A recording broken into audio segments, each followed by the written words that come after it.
আবার কিভাবে একটা পোস্টার টেমপ্লেট তৈরি করতে হয় ইনডিজাইন CS5 এ। চলুন তাহলে শুরু করি।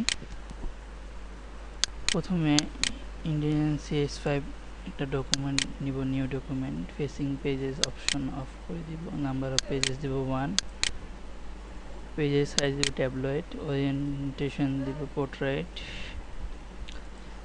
And then number of column হচ্ছে 12 আর গাটার হচ্ছে 12 pt, মার্জিন 36 pt, আর প্লেট দিব হচ্ছে 9 pt। দেন আমরা ওকে,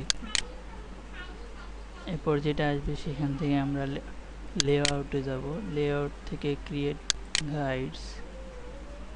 গাইডস, নাম্বার অফ দিব হচ্ছে 18, গাটার দিব হচ্ছে 12 pt, এখানেও 12 pt গাটার। প্রিভিউ অপশন, আর একটা পেজ থাকলে, যদি পেজ থাকে তাহলে মার্জিন করে দিতে হবে। এরপরে ওকে অপশন ক্লিক করতে হবে। দেন আমরা 3টা লেয়ার নিব, 3টা লেয়ারে 3টা নাম দিব।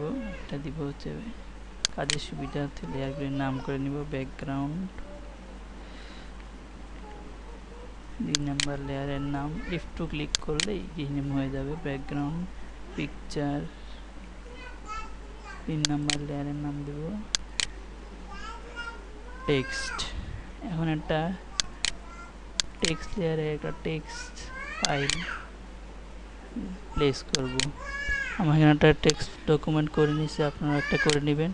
টেক্সট ডকুমেন্টটা এখানে রাখবো, এখানে রাখলাম। এটাকে টেক্সটগুলো রাখবো মূলত হচ্ছে এইগুলো আমি ইউজ করব এখানে, এই জন্য এগুলো কাট করে বা কপি করে এখানে আপনারা ইউজ করতে পারবেন, এই জন্য টেক্সট ডকুমেন্টটা এখানে রাখা হয়েছে।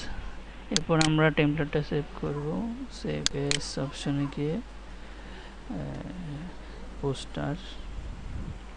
পোস্টার ইনডিজাইন টেমপ্লেট সেভ, শেষ।